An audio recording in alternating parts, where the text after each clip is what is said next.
All right. Hello again, Avengers, and welcome to another exciting episode of D&D Deep Dive, the show where we dive deep into classes, subclasses, and other features of 5th edition Dungeons and Dragons to help you get the most out of your choices. So, today, we are going to be continuing looking at Star Wars 5th edition's version of the monk by looking at the subclasses that are included in the player's handbook. Now, quick, I guess, addendum. Star Wars 5th edition has expansions already, and there are significantly more subclasses than are present in the player's handbook.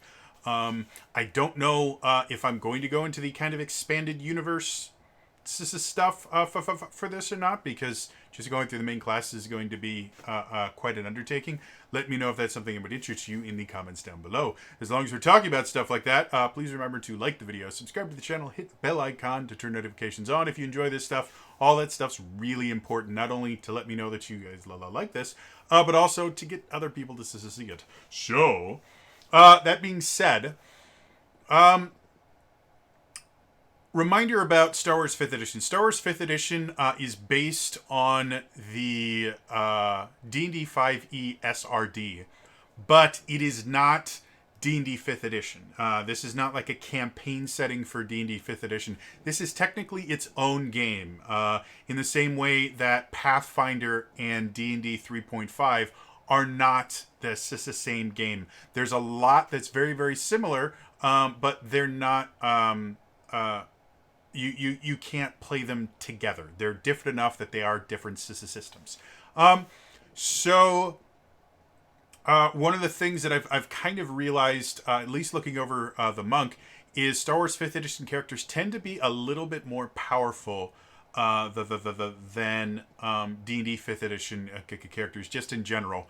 Their weapon dice are bigger. Their abilities do a little bit more into the damage. It's not a massive amount, but it's enough where if you were to play a D&D monk versus a Star Wars monk, you would feel a little bit less powerful than the Star Wars monk if you were playing the D&D monk. So, that being said, when I talk about balance and the things like that, all of these things I am not going to be balancing against D&D 5e. I'm going to be kind of basing it off of how they balance against each other. This is different than what I did with Final Fantasy 14 cross D&D, because that was meant to be played within the same system. It was an expansion, not a complete conversion like Star Wars is. So, that being said, let's talk about subclasses. One of the things I've mentioned quite often is the idea that in order for a subclass to really be successful, first of all, it needs to understand the base class and the defining features of the base class. And in general, most, if not all, of the features of the subclass need to somehow interact with a defining feature. Or in a few very, very rare instances, some subclasses can introduce a defining feature. But then they have to spend basically the rest of the subclass upgrading that. And it has to still work with the base class. So that's what I'm going to be looking at when I look at these subclasses. How well do they fit with the base class? And probably the thing that's most important to me, when you pick a subclass, it should change how you play the class. You should feel, to use examples from D&D, a Shadow Monk should feel different than a Sun Soul Monk, which should feel different than a Mercy Monk. You should be able to have all three of those characters in the same party, and while, yes, they will have similarities, they will feel different enough that they all have their own little niche that they can feel special in some time. So, that being said, let us dive into the subclasses themselves. I don't know how long these are going to take. I'm not sure if I'm going to leave these to just a single subclass per video, or if I'm going to try and get 2 in.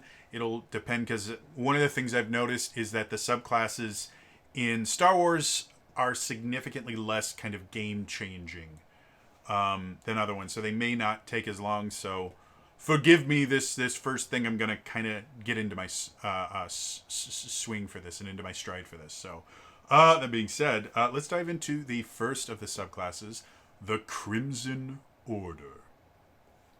So one thing that I'm not particularly fond of is just kind of the lack of lore that's built into the player's handbook around these subclasses. I'm not saying that the D&D version has significantly more, but they do feel like you have a little bit more of a story. Like, to give you an example, Way of Shadow Monk. Monks of the Way of Shadow follow a tradition that values stealth and subterfuge. These monks might be called ninjas or shadow dancers, and they serve as spies and assassins. Sometimes the members of a ninja monastery are family members, forming a clan sworn to secrecy about their arts and missions. Other monasteries are more like thieves' guilds, hiring out their services to nobles, rich merchants, or anyone else who can pay their fees. Regardless of their methods, the head of these monasteries expect the unquestioning obedience of their students. That's the intro to the Way of Shadows monk. And it's only a paragraph, but it does give you a really good idea of why, lore-wise, you would become a Way of Shadow monk. Perhaps your family is, all shadow monks, and so you're inheriting, the family martial art. Perhaps you've joined, the Thieves Guild or an Assassin's Guild that uses Shadow Monks for it. But it gives you a good idea, lore-wise, why your character would become a Way of Shadow monk. When we look at the first of the subclasses, the Crimson Order, there's just not as much to it. There's only 2 sentences, and it says, Monks of the Crimson Order are unyielding in their resolve. They pledge themselves to a singular entity or belief and uphold their service with solemnity and diligence. So there's really not a whole lot there that explains why you would become a Crimson Order monk versus an Achani Order or any of the other ones. They pledge themselves to a singular entity or belief. Okay, well,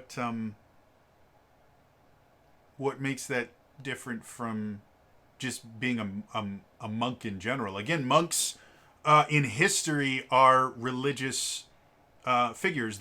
Monks actually are people that have pledged themselves to a belief system. Whether you're looking at Christian monks in the Middle Ages, whether you're looking at Shaolin monks, they're being a monk is devoting yourself to a belief structure or system. So it feels kind of redundant. And then uphold their service with solemnity and diligence. Okay, well, what does that mean for a Crimson Order monk? What's going to make them different? Why is a Crimson Order monk going to be different? With the Shadow Monk, really, really simple and easy to figure out exactly what's going to make them different. Shadow monks are ninjas. They're spies and assassins. There's going to be a lot with stealth. There's going to be a lot with, being able to get places they're not supposed to, get out of places. Everything built on the Way of Shadow monk makes sense with the description that was given. Whereas the Crimson Order, just by reading those 2 sentences, I've got no idea what a Crimson Order monk is going to be like. I have no reason why I would ever want to choose this from the description they have there. Now, on the page, they have really cool art of a Red Guard, which if you're not 100% familiar with Star Wars in general, the Red Guard were Palpatine's personal guard. They were, there's so much lore behind them and all the cool stuff, but they were very, very... they were very, very feared because they protected the most powerful being in the galaxy. So looking at that is like, oh, you're going to be a Red Guard. I guess that kind of makes sense. It kind of fits with the idea they pledge themselves to a singular entity or belief. Okay, so they they, serve the emperor or whatever. I would really prefer to have something about that in the description. Something akin to, like here, some Crimson Order go on to protect the Emperor. Other ones do this. Something to give me an idea of exactly what it is I'm going to be doing as a Crimson Order. And then that would also kind of fuel the abilities in there, so I know what's going on. Speaking of the abilities, let's actually talk about what they get. So, at 3rd level, when you choose this, you get Crimson Armaments. You gain proficiency in light and medium armor. Effectively, if you remember the last one, there was Vow of the Sentry. Was one of the monastic vows where you get light and medium armor. Effectively, that's what the Crimson Order gets as part of their 3rd level ability. So theoretically, if you built your monk and at 2nd level you chose Vow of the Sentry and then realized, you know what, I want to be a Crimson Order monk, you now have a redundant vow that's not going to do anything. And as we talked about before, a monk wearing armor really isn't that beneficial. Like I said, in general, wearing armor is going to give you a lower armor class up until really, really late game. And even then, it's not going to give you a higher armor class. It's going to give you a pretty close to even armor class to what you would have with unarmored movement. Unarmored... my brain is dying right now. Unarmored defense. Wow, I can't believe I couldn't remember that. So, that is effectively saying, hey, we're going to let you wear armor that's going to lower your armor class. Congratulations, enjoy. It's really not that beneficial at all. Additionally, you can also effectively become proficient with any weapon. You can do a kata, which if you're not familiar with what a kata is, some martial arts call them forms. Kata, I believe kata is actually the Japanese word for it, but it's basically it's a system of movements that is meant to technically mimic defending yourself in combat. It sounds really weird if you've never done martial arts.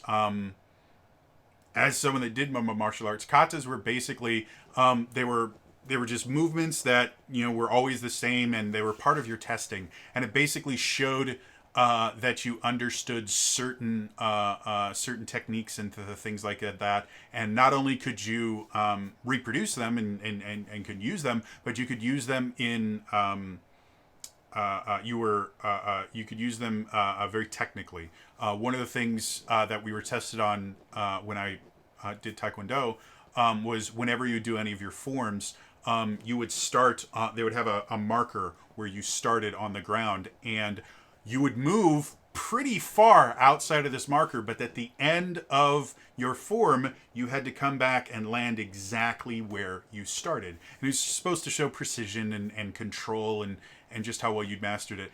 And for the early ones, it was pretty easy because you made sure that your steps were the same length, and it was really. But when you started getting to some of the more difficult forms where you're doing flying kicks and things like that, you really had to control yourself to be able to get back there. So that's what a kata is.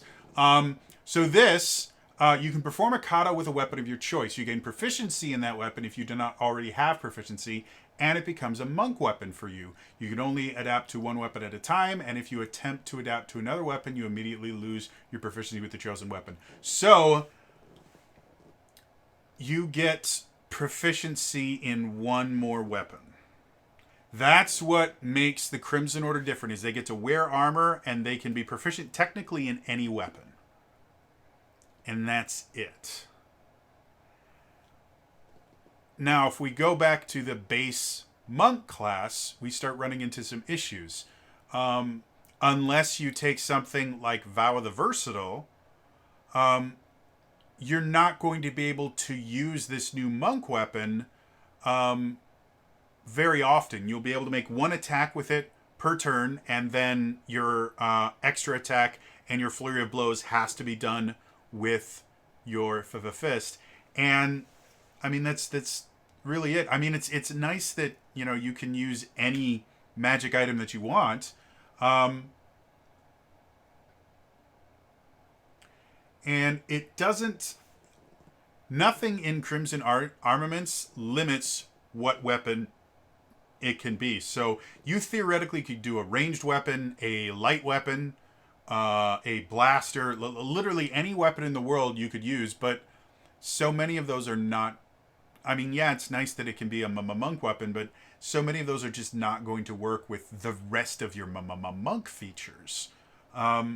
So yeah, for a third level ability, this doesn't, like I mentioned before, it either needs to introduce a new defining feature, or it needs to interact with defining features that are already there. And this really doesn't. This replaces and downgrades your unarmored defense defining feature. And then it kind of changes your martial arts defining feature. Like, it kind of works with your martial arts defining feature. Sorry, we just said a power surge or something. It kind of works with those, but not really. Yeah, it's just like the whole thing is just underwhelming. Like I said, we've talked about giving monks proficiency in armor really doesn't help them until really high levels. And giving you one additional weapon proficiency with anything, you might be able to make an interesting character. But again, there's nothing in the Crimson Order that description that gives me the idea that, oh, well, these guys learn a specific weapon and they're super, super cool with this very specific weapon. So yeah, like the whole third level ability just doesn't make a whole lot of sense to me. So, yes, moving on.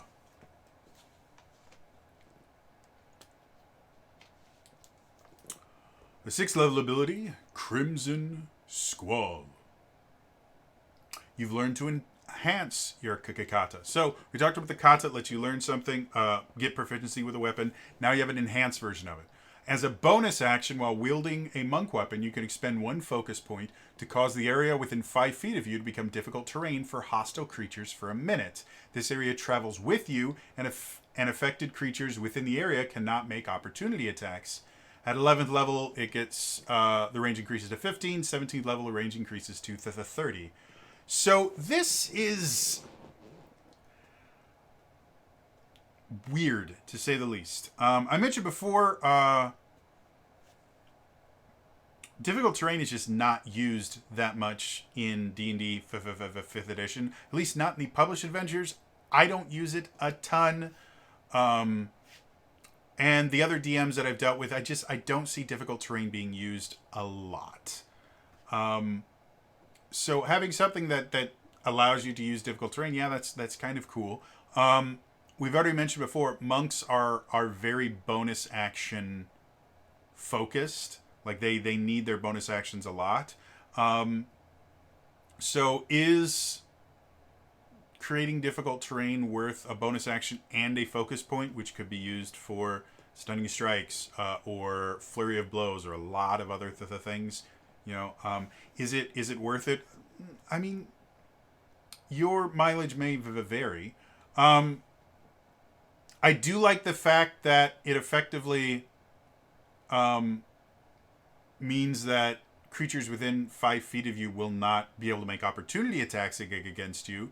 So for most humanoid enemies, this effectively works as a disengage in addition to making that difficult terrain. However, having 5 feet of difficult terrain around you really is not that big a deal. I mean, I guess if you position your monk in a place where you can kind of block a hallway or something, so that for that little 3x3 square of terrain, they would have to do they would have to move half speed effectively. But then they would also have to deal with your opportunity attacks, and yeah, there's not a whole lot of benefit for 5 feet of difficult terrain. Now, when we get to level 11, it turns into 15 feet. That's a 30 foot in diameter circle, effectively. That's a pretty big area that doesn't allow for opportunity attacks. The other thing that hurts with the whole 5 feet thing is there's quite a few creatures that have attack ranges that are larger than 5 feet. And you only in 5th edition you only get an opportunity attack if you leave a creature's attack range. So if a creature has a 10-foot attack range, as soon as you get 5 feet away, they're no longer dealing with the difficult terrain, and they can make opportunity attacks once you leave. So it's not even as useful as a disengage, because it only works on creatures that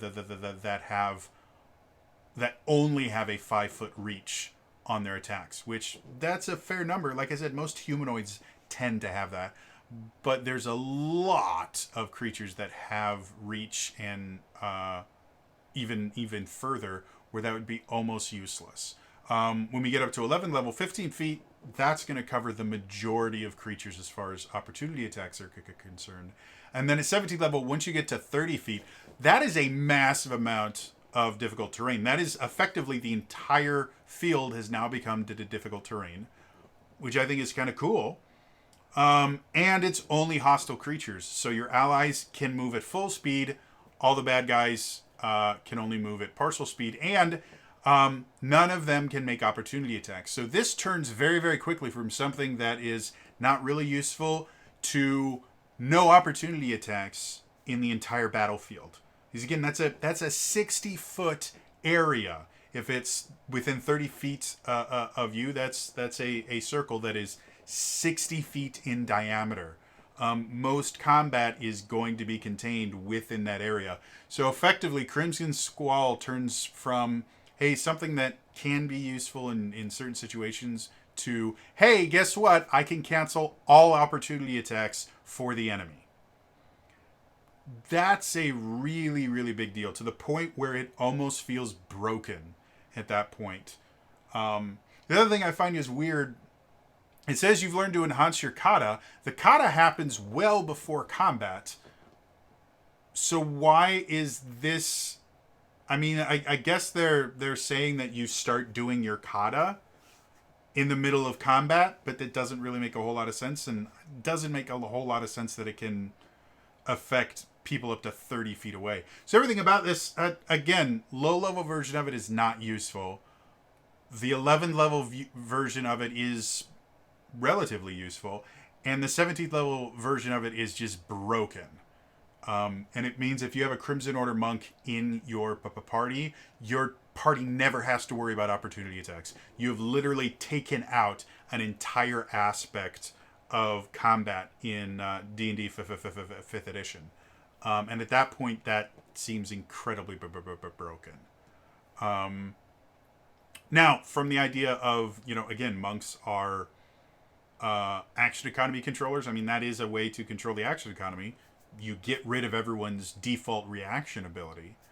But yeah, so I'm not super thrilled with Crimson Squall. It doesn't make sense. It doesn't interact with Crimson Armaments at all. It doesn't interact with anything from the base monk class. It's just this weird ability that seems kind of out of left field. Yeah. Moving on.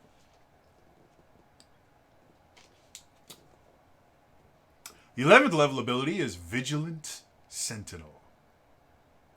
On your turn, you can opt to not move on that turn. If you avoid moving, you gain a plus 10 bonus to your wisdom perception checks until the start of your next turn. You lose this benefit if you move or fall prone, either voluntarily or because of some external effect. This is another one that doesn't make a whole lot of sense. So, you don't generally make wisdom perception checks in combat. Some people that don't understand how stealth works will claim that, well, I can roll a perception check and I can find them. Stealth rolls in combat are based off of passive perception, not active perception, which is when you roll. So in combat, this doesn't make a whole lot of sense because it's so rare that you ever use a perception check in combat. Generally, you're too busy fighting to be, trying to figure out exactly how many windows the building over there has. Outside of combat, this means literally anytime you stand still for 6 seconds, you get a plus 10 bonus to your wisdom perception checks. Which is literally any time outside of combat you are making a perception check. Your perception checks, your active perception checks, I would say, now have a solid plus 10 bonus permanently. Anytime you make a perception check, you just say, I stand still for 6 seconds, and now I have a plus 10 bonus to perception checks, which is massive. There is no bonus in the entire game that gives you a plus 10 bonus to your perception checks. There's no spells. Expertise doesn't give you a plus 10 bonus to your perception checks. Expertise at most gives you a plus 6 bonus. So this is better, even so, than maximum level expertise. And again, it doesn't make a whole lot of sense with everything else. Like these abilities, they don't feed off of each other. There's nothing about Vigilant Sentinel that interacts with the base class whatsoever. And there's nothing in Crimson Squall that mentions that you look around a lot. There's nothing in Crimson Armaments. There's nothing in the 2 sentences that introduce this that say, yes, you need to be very good at looking at things when you don't move. So, yes, in combat, this is a useless ability. Outside of combat, this is the most overpowered non-combat ability I have seen thus far. Obviously, that may change as I read more of these, but wow, no. And again, I think the biggest issue with this is the fact that there really is no kind of guidance as far as lore is concerned that tells you, well, what should you expect from a Crimson Order? There's nothing in here that kind of directs where you want to develop it, and so they just kind of give these random abilities that don't make a ton of sense, and they don't feed off of each other or anything. So, yeah, that's Vigilant Sentinel. Moving on. Finally, we have Sovereign Protector. As a bonus action, you gain the following effect for 1 minute. Haste. You get the haste spell. This word for word, it is the haste spell. The difference being haste requires an action and you can cast on someone else. I think I might be wrong on that. I'm actually going to look real quick. No, you can cast haste on someone else. And it's a concentration spell. This, on the other hand, is just you get the haste spell. There's no concentration checks, so that's kind of nice. Concentration checks are one of the big limiting factors. And again, it's a bonus action versus an action. So your AC is increased, your speed is doubled, you get advantage on dex saves, and you get an additional action at each of your turns, which turns into a single weapon attack, or dash, disengage, hide, or use an object. So that is kind of cool, and, it is action economy manipulation style thing. But this is your 17th level ability. And for your 17th level ability, you get access to a 3rd level spell once per long rest. Now, I've mentioned this over and over and over again, the idea of one and done abilities. Generally, I don't like them. They need to be sufficiently powerful to justify the fact to get around what I call the elixir paradox, which is basically in games like Final Fantasy, there's a limited number of elixirs in the game. You can't buy them, you can't steal them, there's only a set number of them. And so whenever you find one, you don't use it until the final boss because you're like, well, it's so precious, I can't get another one. I have to use it at the exact right time. And then when you beat the final boss, you have like 9 elixirs in your inventory because you never use them. Same thing happens with these one and done abilities. Well, I have to use it at the exact right time or else it's a waste. So I'm only going to use it at very specific times. and then you end up just never using it. Access to a third level spell, a slightly modified third level spell, does not justify a long rest. And again, what does this have to do with wearing armor, creating difficult terrain around you, and being really, really good at looking at stuff when you're not moving? Again, there's no theme to this subclass. There's no kind of through line that kind of explains, oh, these things. It just seems like random abilities that they're like, well, what can we give them here? Well, we'll do this. Well, what can we give them here? We'll do this. And it's just, it's not fun. Overall, Crimson Order, I would say if I was playing a Crimson Order monk, I would probably almost never use any of the Crimson Order aspects of it, and I would just use my base monk abilities and my Monistic Vows. Because there's nothing in here that makes you feel different. Yes, you can wear armor, but that's not even limited to this class. Any monk can wear armor. And have the exact same benefit as the Crimson Order monk. So even in that aspect, it's not really worth it, because anyone can do that. And getting proficiency in a different weapon, again, anyone in the game can get extra proficiencies. There's a feat for that. It's super, super easy to get extra proficiencies. And to be perfectly honest, you don't generally need them as a monk. Like, you already have a pretty wide assortment of proficiencies already. So the fact that you can get one more really doesn't do a whole lot. And it's never touched on in the rest of the class. It's just, yeah, the whole thing of the Crimson Order, I think it would be a lot better if they had something that kind of explained exactly what a Crimson Order. Crimson Order are elite bodyguards. Let's say, okay, well, Crimson Order are elite bodyguards. Some of them turn into the Red Guard and guard the Emperor. Other ones are hired by nobles. Sometimes they are used by the criminal underworld. Sometimes they protect the huts. Anything. Prince Zizor has like half a dozen of them on staff. Say that the Crimson Order are, bodyguards, and then it makes slightly more sense. Okay, now that they can use armor, they use armor because they're bodyguards, and maybe add an additional feature like, well, you can wear armor, but when you wear armor, if you're let's call them a bodyguard. Well, all right, I'm gonna stop right there, and I'm gonna go final thoughts. The way that I generally do this is my final thoughts section. I will talk about the class itself, and then I will give suggestions on how I think it should be changed. And since I already started doing that, I'm going to restate it. Again, Crimson Order itself doesn't make sense. It really doesn't.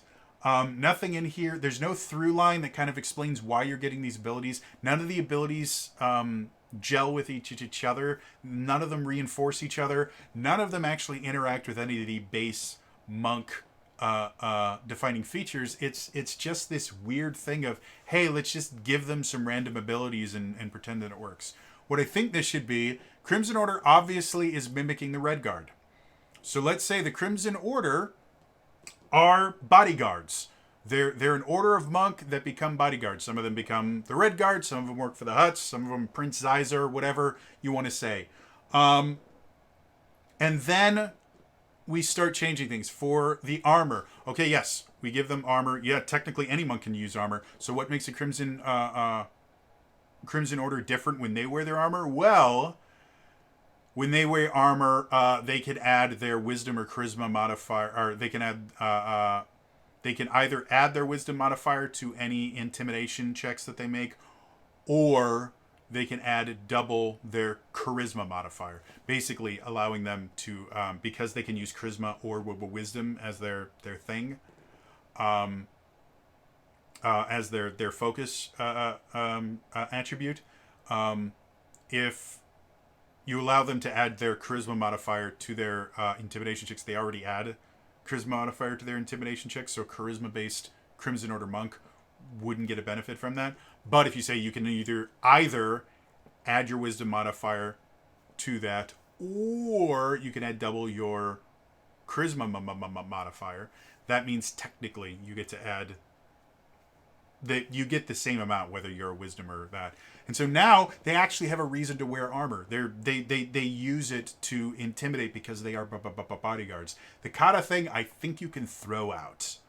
I don't think it's very, very useful.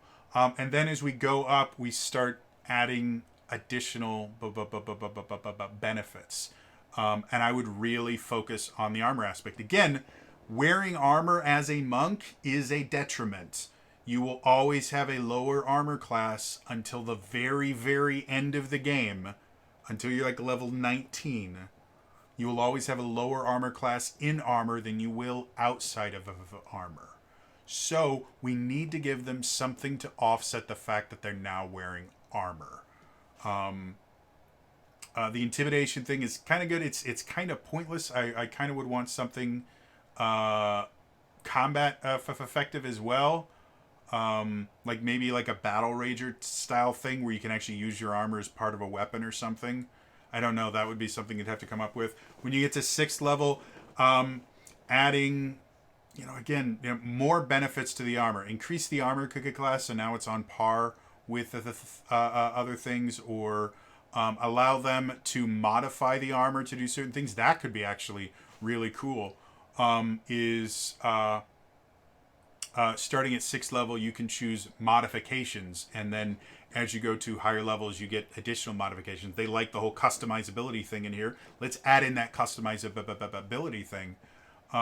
Is you get to choose. I would kind of view it along the lines of the Hunter Ranger, where the Hunter Ranger, every time you get a subclass feature for the Hunter Ranger, you get an option of 2 different choices, and I could see that being something you could do with this. So Crimson Armaments, you get the intimidation thing for free, and then you have 2 choices. One that would, and you could, one that would be a little bit more single target damage, one that's multi-target damage, or maybe one that's defensive and one that's offensive. And then each time you go to a new level, you have 2 more choices. I think that would make a significantly cooler thing. You would feel much more fun. You'd actually have a purpose and a reason for wearing armor. Again, because everything else about armor is detrimental to a monk. There's no benefit to wearing armor as a monk. You are just lowering your armor class and making other things more difficult. That's all it is. So yeah, overall, I'm not a huge fan of the Crimson Order. I think it needs a through line. I think it needs a plot or something that actually gives it a reason to exist. Because right now, it looks like they're trying to go, well, this is, those guys that protected the Emperor, they were Crimson Order monks. That's really cool. But then it doesn't make any sense as to why Crimson Order monks would be beneficial to anyone. They're easier to hit than naked monks, if effectively. Just nothing about this is interesting. So, yeah. Anyway, that is gonna be all for me today. I think we're just gonna tackle one per video like normal. As always, remember, like, subscribe, turn notifications on in the comments down below.